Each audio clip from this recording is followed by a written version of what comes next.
We've got Glenn Triggs in the studio. How are you? Good. Good morning.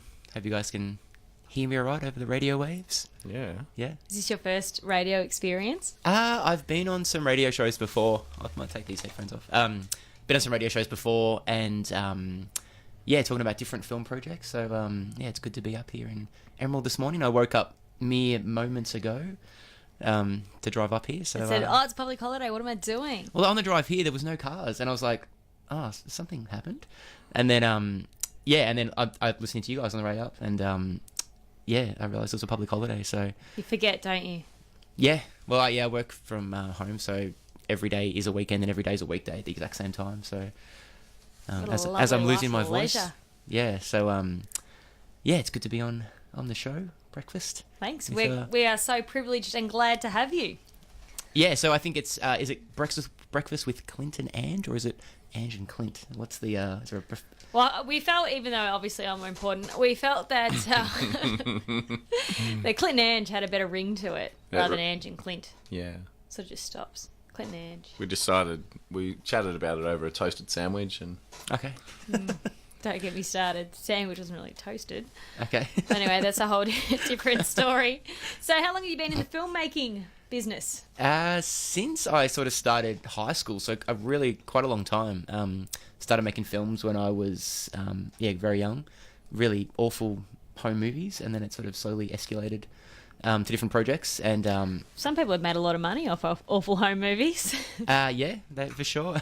I'm not included in that list, I'm sure, but so I've been making films for a really long time, and just like made a couple of short films, and went on to feature films, and just made the most recent film, which is the Comet Kids, which comes out in December. So that's been quite exciting. What's your target audience?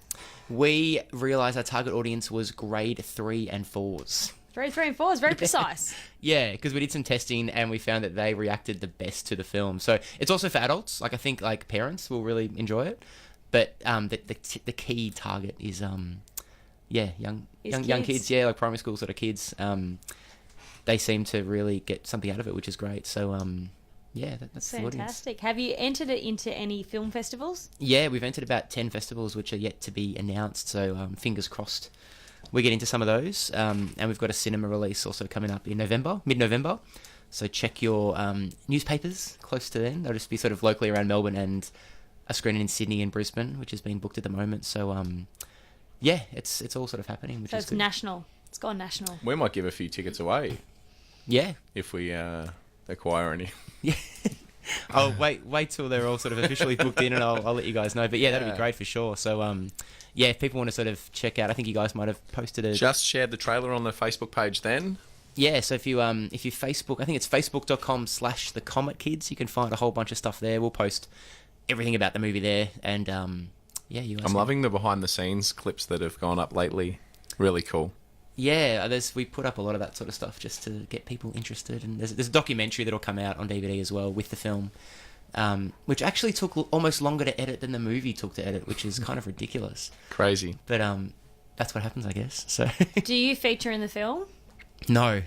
I've cameoed in some previous films I've made, and I always cut them out because I hate seeing myself. So. Yeah, right. A lot of people love it. Yeah, some people only make movies so they can be in the film, but Quentin Tarantino. Yeah, but not me. I just hate seeing my face, and I cannot act really at all. So I just leave it to the professionals, which is good. So yeah, cool, love it. So targeted at grade 3 and 4. Who is in it? Who do we have in it? Well, we actually shot some scenes really close to here, and some of the actors were up in this area, like literally meters away from this building. You are joking. You might know there's a guy from The Castle, Tyrrell Mora, who plays Dennis Domingo.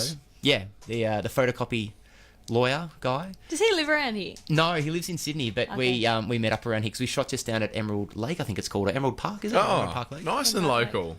Yeah, we shot a scene there, and we also shot at the Mount Burnett Observatory, so we had a lot of the actors up there and stuff. So Tyrrell was here, and Reg Gorman, who was from The Sullivans. He's a veteran Australian actor. Beautiful. He's great. And also Marty Roan, who had a a #1 hit song back in the, I think it was the 70s. Leather and Denim Lace. and Lace. Denim and Lace. He had a few songs actually, but that was one of his biggest ones.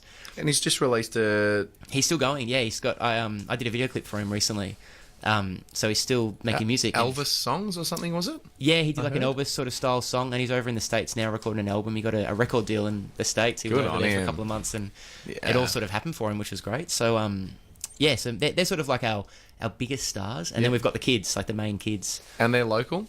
Yeah, of the well, kids? yeah, Melbourne. Yeah, Melbourne Yep. sort of area. So Xavier West, he plays the lead character Lucas, and Yep. he's amazing. And then we've got all the other kids. We've got Harry and Juliet and Paris and Liam, and also Hamish the dog. This makes up one of them. Hamish Triggs. Yeah, that's right. So yeah, so they're the kids, and we shot the movie. I think we shot the movie in 25 days, and took about a year to edit it, and probably a year to prep it. And it's it's Wow. almost been 3 years, I think, since Wow. since the first Yep. idea. But yeah, it's all finished now. So So good. finished, just officially finished a few weeks ago. So yeah, you guys can. What was your feeling when it was finished? Nothing that different because there's still work to do, I guess. Like it's even though the movie's done, there's still all sorts of promotional stuff and radio interviews and there's just so many. It never really ends. With every film, it never really ends. I guess you think it does, but then something pops up and You satisfied? yeah, pretty satisfied. I've seen the movie so many times that I don't. It doesn't really like You're over it. excite me anymore, which is just awful to say. But when we were shooting the scenes and editing those scenes initially, it was awesome. But then when you watch it 100 times in 3 months, it's just like, just because you have to sort of make sure it's perfect, basically. Yeah, So, yep. yeah. But when you show people, that's the fun. Like when someone that hasn't seen it sees it, that's Get when their it's, reaction. That's when it's really exciting. So the screenings are heaps of fun. But when I'm by myself watching it, it's just like, I've got to sit through this again and make sure it's right. So yeah. I'm just on the IMDb site actually and checking it out, which is pretty cool. This is where I Yeah. go for all my inside details on anything I hear or see that might be interested in watching. Yeah, IMDb's good. I think So I encourage listeners to do the same. I think there might even be 2 IMDb pages because some film festival we submitted to made one for us, which was really weird. And so one's the official one and one's just nothing. So So this if- looks pretty fancy.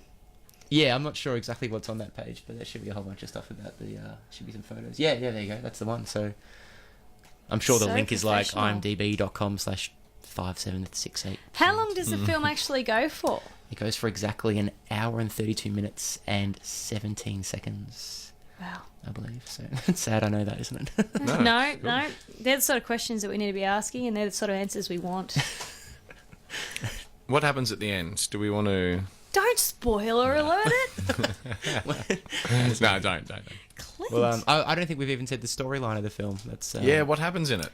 Well, it's about a group of kids that go on the adventure of a lifetime to find the piece of a passing comet that crash lands near their hometown in the 1950s. Yeah, that's the synopsis or the tagline, I guess you could say.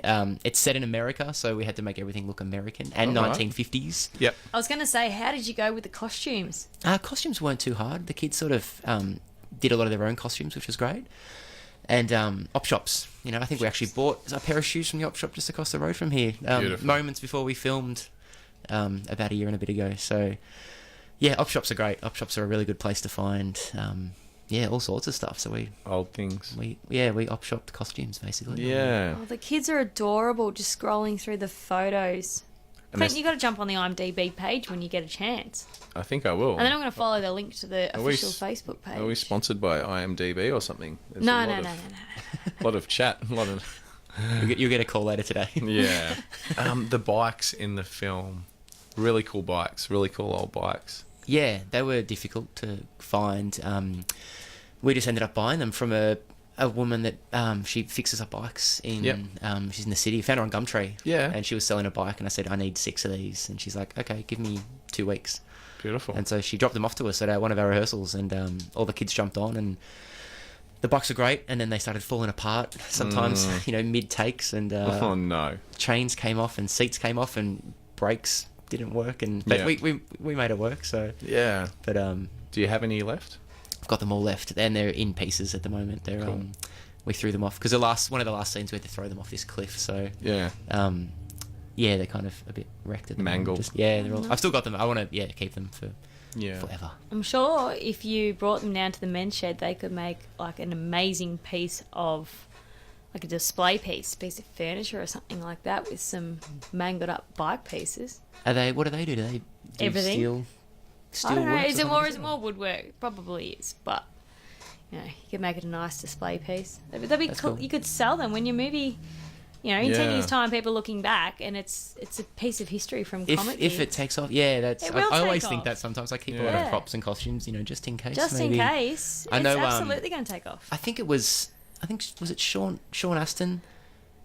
His mum threw away all of his Goonies stuff, like, because he'd kept a bunch of What stuff a from the Goonie? movie. Which And I think Goonie? Which Goonie was he? He was the main kid, Sean Astin. Sean Astin from Lord of the Rings. Not Chunk. No. I forgot the main kid's name, but yeah, Sean Astin, the kid that always has the puffer. Oh yes. The main kid. Yeah. Mikey. Hey, Mikey. And I'm pretty sure that was the story. I think I've got the right actor. Yeah, his mum Yeah. threw away all the Goonie stuff, and he was like, "Don't throw it away." And it's worth a fortune now, but back then, house.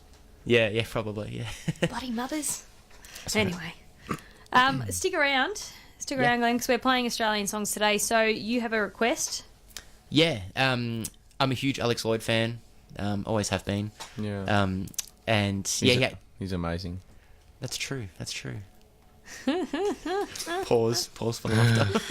And he had a song called Black the Sun, a really sort of old track that I wasn't a huge fan of when it came out, but then I heard him perform acoustically, and I was like, wow, this is a really good song. So yeah, I'm a big fan. So I'll put a vote in for that track. Is he still releasing music? Yeah, he did an acoustic album recently, and he's still going. He's doing some good stuff. I think he's really good live, really good live. Yeah. So if you're listening, Alex, which He could be. probably is. Which song did you want off that album? It's Is called the Black the title Sun. song? Yeah, it's Black the Sun from Black the Sun. I'm pretty sure.